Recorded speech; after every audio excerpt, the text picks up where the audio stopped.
নমস্কার বন্ধুরা, জাদুকরাই ভিলেজ ফুডে তোমাদের সবাইকে স্বাগত। আশা করি তোমরা সবাই খুব ভালো আছো, সুস্থ আছো। তো আজকে আবারও একটা নতুন রেসিপি নিয়ে তোমাদের সামনে হাজির হয়ে গেলাম। তো ভিডিওটা কিন্তু তোমাদেরকে পুরোটা দেখতে হবে, না হলে কিন্তু এখানে বুঝতেই পারবে না। এখানে অনেক কিছু পরিমাণের ব্যাপার আছে। তো চলো সরাসরি ভিডিওতে চলে যাচ্ছে। তো প্রথমে দেখো আমি 50 গ্রাম বাটার নিয়ে নিয়েছি। নিয়ে এটাকে ছোটো ছোটো করে কেটে নিয়েছি, নিয়ে হ্যান্ড ব্লেন্ডার দিয়ে এটাকে আমি ব্লেন্ড করে নিয়েছি। তো তোমরা চাইলে হ্যান্ড হুইস্কারের সাহায্যে এটাকে করতে পারো। এরপর এর মধ্যে আমি দিয়ে দিচ্ছি 6 টেবিল স্পুন চিনি গুঁড়ো।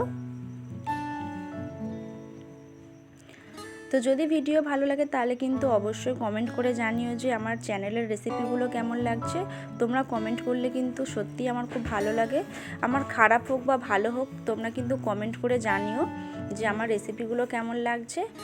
তো দেখো চিনিগুলোকে আমি ভালোভাবে বাটারের সাথে মিশিয়ে নিচ্ছি। নিয়ে এরপর বিটার দিয়ে এটাকে বিট করে নেব ততক্ষণ পর্যন্ত যতক্ষণ না এটা বাটারের সাথে একেবারে মিশে যাচ্ছে, মেল্ট হয়ে যাচ্ছে।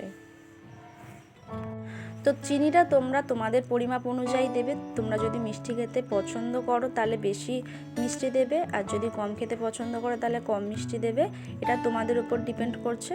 তো দেখো চিনিটা আর বাটারটা মিশে কিন্তু একদম ক্রিমি ক্রিমি স্ট্রাকচার চলে এসেছে। তো এরপর এর মধ্যে যে মেজারিং কাপ থাকে সেই কাপের 220 ml আমি ময়দা দিয়ে দিচ্ছি। এরপর দিয়ে দিচ্ছি 1 টিস্পুন বেকিং পাউডার। তো এটাকে আলতো হাতে ভালোভাবে বাটারের সাথে মিশিয়ে নিচ্ছি। এরপর হাত দিয়ে আলতো আলতোভাবে এটাকে বাটারের সাথে মিশিয়ে নিলাম। এরপর অল্প অল্প করে আমি দুধ দিয়ে এটাকে মেখে নেব।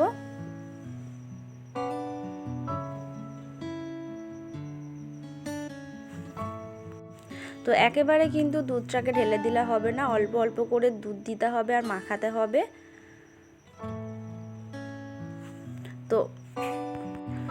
তো এরপর এটাকে একটা শক্ত ডোতে পরিণত করতে হবে মেখে মেখে।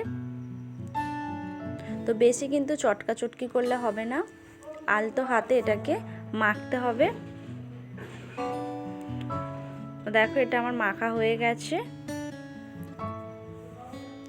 তো এরপর এর মধ্যে আমি দিয়ে দিচ্ছি 1/2 টিস্পুন ভ্যানিলা এসেন্স দিয়ে এটাকে আমি আবারও আলতো হাতে মেখে নিচ্ছি।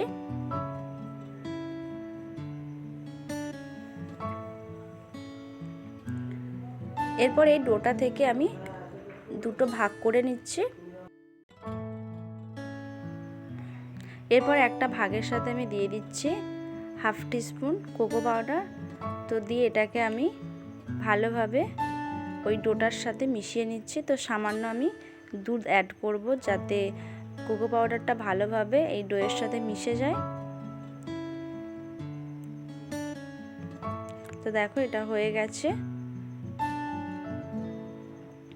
তো এরপর প্রত্যেকটা ডো থেকে আমি ছোট ছোট করে লেচি কেটে নিচ্ছি।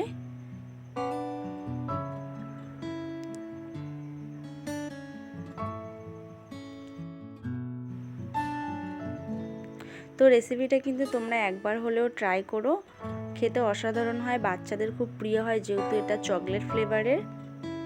তো এরপর সাদাটা থেকে আমি এরকমভাবে সেম সাইজ করে লেচি করে নিচ্ছি। তো দেখো আমার দুটো কালার কিন্তু হয়ে গেছে।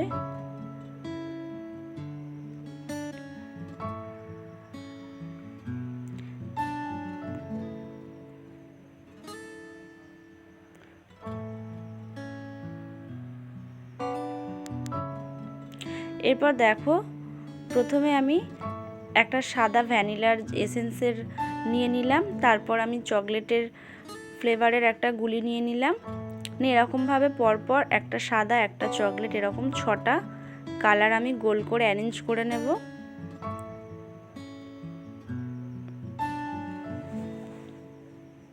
তো গুলিগুলো কিন্তু সেম সাইজের করতে হবে।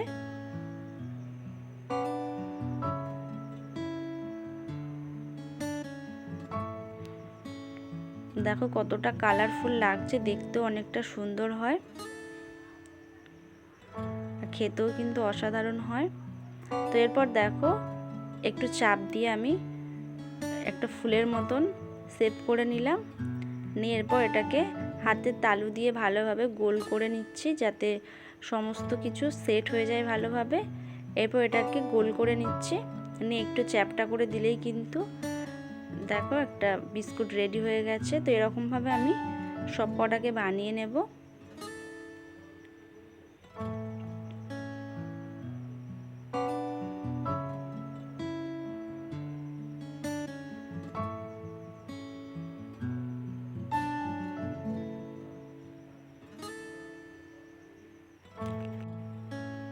তো দেখো এগুলো আমার রেডি হয়ে গেছে। এরপর আমি একটা কেক টিন নিয়ে নিয়েছি, নিয়ে তাতে আমি কিছুটা তেল ভালোভাবে লাগিয়ে দিয়েছি কেক টিনে। এরপর একটা বাটার পেপার দিয়েছি, দিয়ে এরপর এই বিস্কিটগুলোকে আমি দিয়ে দিচ্ছি একটু ফাঁকা ফাঁকা করে,